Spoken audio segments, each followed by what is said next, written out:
जय जगन्नाथ बंधुगण। पुरी तथा देश विदेश में पालित होई आसुथिबा रथयात्रा जगन्नाथ संस्कृतिर अनन्य पर्व। मंदिर रे पालित द्वादश यात्रा मध्यरु घोष यात्रा तथा गुंडीचा यात्रा अन्यतम। केउ अनादि कालु चली आसीछि एही यात्रा। तो बंधुगण आपण मानकु पुणी थरे स्वागत जनाउछि। तो बंधुगण वीडियो को आरंभ करने पूर्व कही रखी जदि चैनल ले नुआ अछंती दयाकोरी चैनल को सब्सक्राइब करंतु, लाइक करंतु और शेयर करंतु। पुणी थरे कही रखी जदि चैनल ले नुआ अछंती दयाकोरी चैनल को सब्सक्राइब करंतु। जगतर नाथ जगन्नाथ निजे रत्न सिंहासन त्याग करी निज भक्त मानकु सकल पाप तापरु मुक्ति करिबा पई रथरे बसी बड़ दांडरे विजय करिवार प्रतिश्रुति देइथिले। तेणु यह महाप्रभुଙ୍କ निज इच्छार यात्रा कहुए। यही यात्रा रे भक्तर भूमिका सबुठु आगरे। तेणु यहाकू नवदिनात्मक पतित पावन यात्रा बोली मध्य कहा जाय थाए।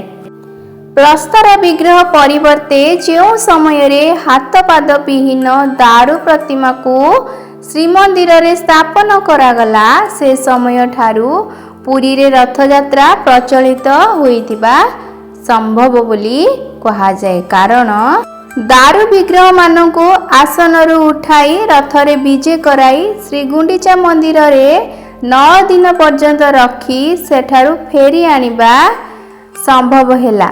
बड़ देउलरु गुंडीचा मंदिर पर्यंत तालध्वज रथरे श्री बलभद्रंकु, देवदलन रथरे मां सुभद्रांकु और नंदीघोष रथरे प्रभु जगन्नाथंकु विजय कराई से रथ गुड़ी को बड़दाण्डरे चलाई यात्रा आरंभ करिबा संभव हेला।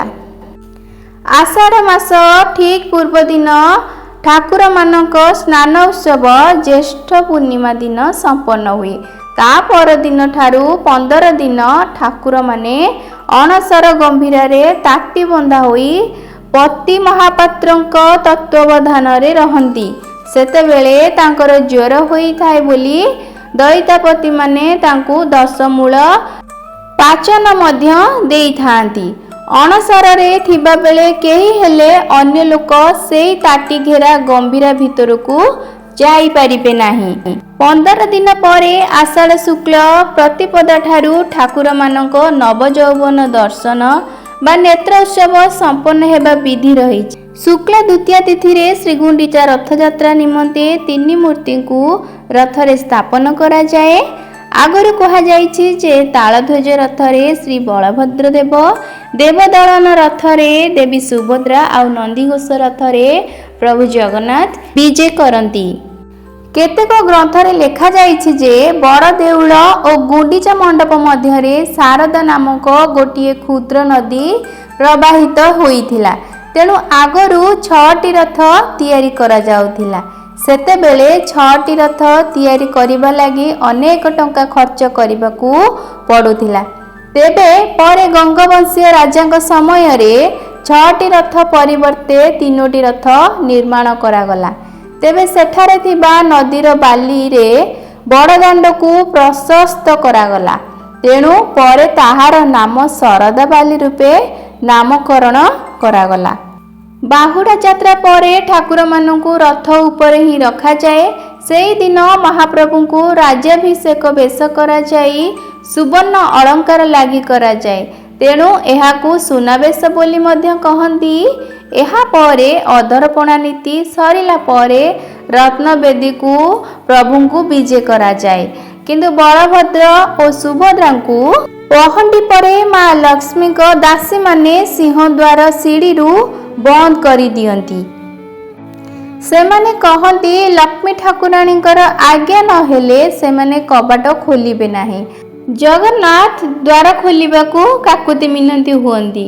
उभय दिगरु कथावार्ता को वचनिका बोली कहंती। बहु समय परे लक्ष्मी ठाकुराणी दयारु द्वार खोला जाई थाए। प्रभु श्री जगन्नाथंकु श्रीमंदिर भीतर गंभीरा रत्नवेदी को नेबा परिवर्ते तांकु गरुड़क सम्मुखरे उत्तराभिमुखी करा जाई रखा जाए। तापरे लक्ष्मी ठाकुराणी उत्सव प्रतिमा को भंडार घर आनी श्री जगन्नाथ आगरे दक्षिणाभिमुख करी विजे कराଯାए। परस्पर ठाकुर और ठाकुराणी उभयंक मुख देखती, उभयंक उपराण वस्त्र रे गंठी पड़े। यही समस्त विधि श्री लक्ष्मी पंडांक पोथी रे लेखा जाई। रथरे ठाकुरंक बंदापना हेले भितरकू महापात्र बंदापना करती। लक्ष्मी भंडार घर को विजे करती। एहा परे देवदासी जाई श्री जगन्नाथंक सिंहद्वार को आसिबा पूर्वरु दरजा बंद करती। महाप्रभु सिंहद्वार को आसिबा परे ताहा फिटाई दियंती। ताहा परे ठाकुरंकु रत्न सिंहासन उपरे विजे करा जाए। एहा ही थिला रथयात्रार विधि। तो बंधुगण एहा ही थिला रथयात्रार विधि। तो बंधुगण आज भिडियो रे जदि किछि त्रुटि थाए दयाकरी क्षमा करदेवे। जदि आपन को आज भिडियोटी भल लगी निहाती भाव लाइक शेयर एंड सब्सक्राइब करने जमा भी भूलिबेनी। पुणी थे कही रखी जदि आगु को यह भिडियो देखा चाहते चैनल सेमती जोड़ी हो रही था। आज भिडियो एतिकी रहिली। जय श्री राम।